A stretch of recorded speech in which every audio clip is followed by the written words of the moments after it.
Hey guys, I heard Daytona has got some great deals on 2022 Clash tickets on their website. You should totally go buy them now because there will be nothing that will break officially in the next 24 hours that will totally change the Clash. And welcome back to the channel. Got a lot of stuff to talk about, and yes, unironically, Daytona is still selling Clash tickets despite the fact that everybody and their brother believes that the Clash will take place at the LA Coliseum rather than Daytona for 2022. So if you've gotten this far into the video, do not buy Clash tickets from Daytona right now because I don't think you'll get a Clash. Obviously, the NASCAR schedule is going to be the thing that everybody and their brother is going to be talking about. We're going to talk about it in this video as well. Now, it officially drops at 11 a.m. tomorrow, so expect a video from me as well when it becomes official. But I do want to talk about a few things in this video, namely the date swap or the date acquisition from Pocono that Gateway will be getting for next year on the NASCAR Cup Series, because I think there's some implications for the future. But first, I do want to address the open wheel people really quick because we did have a little bit of news today, and that was that Andretti Autosport officially confirmed today that Ryan Hunter-Reay will not be returning to the team next year. Now, this is not a surprise to anybody. In fact, Ryan Hunter-Reay, I think, confirmed this in like a Racer article probably a week and a half ago, maybe 2 weeks ago. And obviously, it's been an open secret for probably 3 or 4 months. But yeah, Ryan Hunter-Reay, we're gonna have to see what happens with him. The big question is going to be who's gonna pay for it. I guess you could say who's gonna want Ryan Hunter-Reay in their car. I know there's interest in Ryan Hunter-Reay. In fact, NBC Sports even specifically mentioned that potentially a return to the Rahal, Letterman, Lanigan team could be in the cards. I would say that's pretty unlikely. The rumor that I still continue to like is the one that could maybe see him at Ed Carpenter Racing, at least for the 500. I think that Ed would be very smart to put Ryan Hunter-Reay, if he can, in the car for the 500 because, quite frankly, you know, if I look at the 500 last year, Ryan Hunter-Reay, or this year, 2021, Ryan Hunter-Reay in the 2021 500 was really on the same strategy as Helio Castroneves and was really kind of keeping pace with Helio. They were kind of, you know, similarly together throughout the race, and had he not gotten a speeding penalty, he probably would have been in the mix at the end of the race with Helio, but ultimately didn't. So if Ed really wants to win the 500, you look at if you went to maybe 4 cars with Ed, Ryan Hunter-Reay, Rinus VeeKay, Connor Daly, that could be a really, really strong foursome. So let's talk a little bit of NASCAR. And for some reason, the Sports Business Journal decided to drop I don't want to call it a Stern bomb because I don't think Adam Stern actually wrote the article. But we'll call it a Stern bomb anyway because that's what everybody knows it as. Adam Stern tweeted out like 1 a.m. Last night, or this morning, technically, that Gateway would be getting a NASCAR Cup Series date. Now, obviously, this had been a rumor for quite some time. I just thought that was a funny way that it kind of came out or came back into the consciousness of the racing fan. So I have a lot of thoughts about this because there's a couple of different avenues that are important to talk about. I think the number one avenue is the positive, which is Gateway getting a cup date. Because if you think about it, in a lot of ways, NASCAR kind of left Gateway for dead in the early 2010s when the then Nationwide Series abandoned Gateway, and really there were no major events on the oval track there anymore. But the new management at Worldwide Technologies Raceway at Gateway reinvigorated the track, brought IndyCar there, got enormous crowds, promoted the hell out of a race, and really kind of bucked the perception that oval races don't, in general, appeal the same way that they used to, and B, that IndyCar oval races don't appeal the same way that they used to. And that continues. The crowd, while it wasn't the best it's ever been this year at Gateway, certainly was a very sizable IndyCar oval crowd, and hopefully as things continue on and continue to get much more normal, that crowd will continue to increase. And looking at it from a NASCAR Cup Series perspective, you got to think that they're going to sell that place out, or at least get very close to selling that place out. As we saw with Nashville this year, the excitement level when a new track, this is a new track to the NASCAR Cup Series, gets added to the schedule, the fans really seem to support it. Now, the thing that I want to look at with the Nashville Superspeedway and eventually Worldwide Technologies is what happens with that trend line. Does it go up? Does it neutralize? Or does it stay down? Because you look at tracks like Kentucky, which were on the schedule and now off the schedule, you had declining attendance at a lot of those tracks that were added in the mid-2000s, the cookie cutters, so to speak.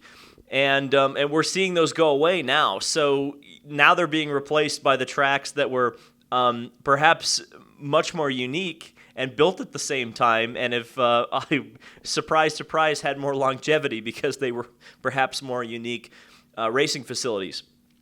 But I really do think it's a testament, right, to good track management. You work on whichever series you have there, and you build up the biggest event that you have into an event. And I would certainly describe the IndyCar race at Gateway as an event that people have circled on their calendars.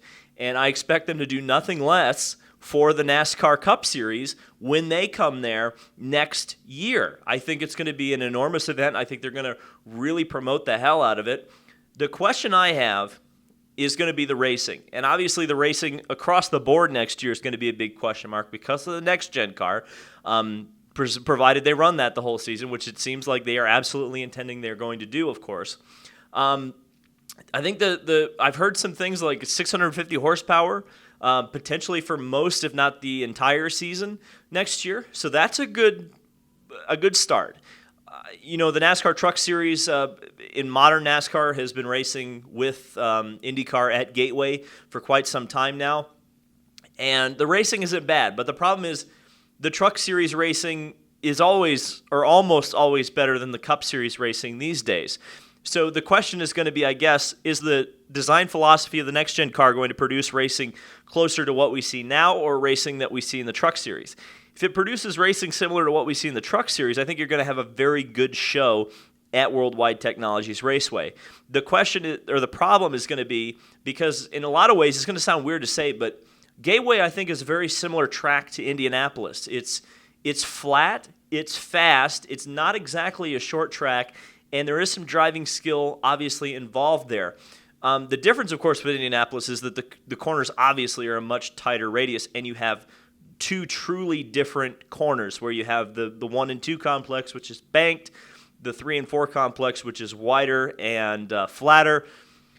I don't know how stock cars are going to react there. That's going to be the really big, or cup cars are going to react there. That's going to be the big question for me. And I think that's going to really prove whether this event has legs or not. Because I think, fans are going to be very, very vocal if the racing is boring. But if the racing isn't boring and this racetrack produces a banger of a race, which I hope it does, by the way, I think a lot of people are going to be very happy with the addition of Gateway to the schedule. One of the big negatives, unfortunately, coming out of this is that Pocono officially loses its second Cup race, finally. Of course, it's been a doubleheader for the last couple of years, but now there's only one Pocono race, and that's maybe a problem. And I'm not going to do another flashback, but I know that I talked about this before. I talked about this way back probably in late 2018 when they announced, that had to have been when they announced that they were going to do a doubleheader at Pocono. And the reason I don't like this, and it makes me a little bit worried, is because unless there's an IndyCar race out there, and I would be lying to you if I said I hadn't heard any rumors about a potential IndyCar comeback. But as far as I know, there isn't necessarily going to be an IndyCar race at Pocono next year. So Pocono is going to have one major event, and that's going to be the NASCAR Cup Series race. That makes me worried, obviously, because you see what happens to tracks as they begin to fade off of calendars.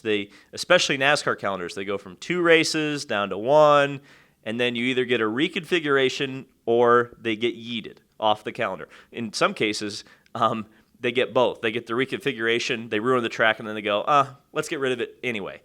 Pocono is a very unique beast because it is a flat super speedway. And this is my opinion, but I think one of the reasons we see Pocono's footprint on the NASCAR calendar being reduced is simply because that I don't believe Pocono is going to produce the type of racing ever, and it's impossible to produce the type of racing that NASCAR is going to try to achieve with the next-gen car. There is a reason that they are not racing on the Indianapolis Oval anymore.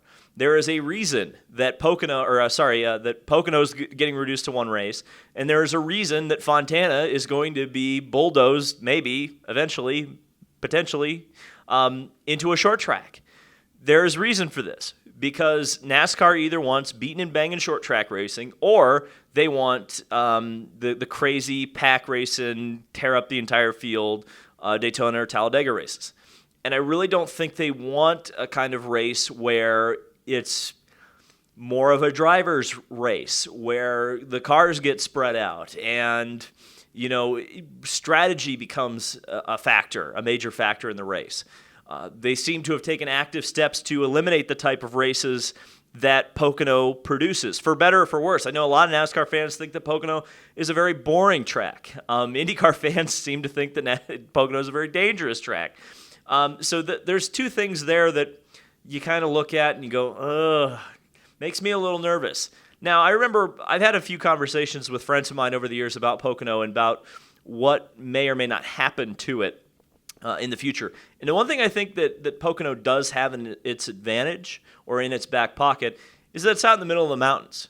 You ain't going to build a shopping mall or a big warehouse in the middle of the mountains. It's kind of safe from that perspective. I mean, unless some resort company came in and wanted to build some bunny hills out there or something, I would almost feel like no hostile takeover corporation is going to go out there and try to take over Pocono Raceway for nefarious reasons. I mean, I think you look at Nazareth as the other great example.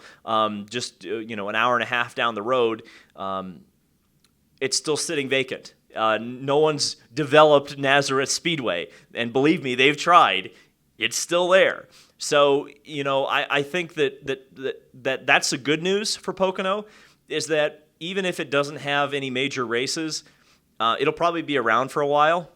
And I certainly hope that NASCAR doesn't totally drop Pocono, but you never know. I mean, it doesn't smell good. I'll just say that. It doesn't smell good from my perspective for the future of Pocono. Because I also wonder, because Pocono is an independent track yes, it's an independent track. So it does seem like in a lot of ways, NASCAR is trying to take their track operations in-house as best they can. But then again, they moved a date to another independent track, which is Gateway. So I don't know. It's definitely a head scratcher. This is what we're going to be seeing over the next few years, by the way, with these NASCAR schedules, because they are going to be very, very important. Because when the TV deal comes up next time, NASCAR is going to get a significantly less large amount of money. And one of the major things that has been subsidizing teams, subsidizing tracks, has been the TV deal and how much TV money they get. So I guess they're spreading the field wide right now, getting to as many tracks as they can to see what works and what tracks won't be sustainable when the next TV contract comes in, so they can really overhaul the schedule. That is my prediction. We'll see in about 5 years if that prediction holds true.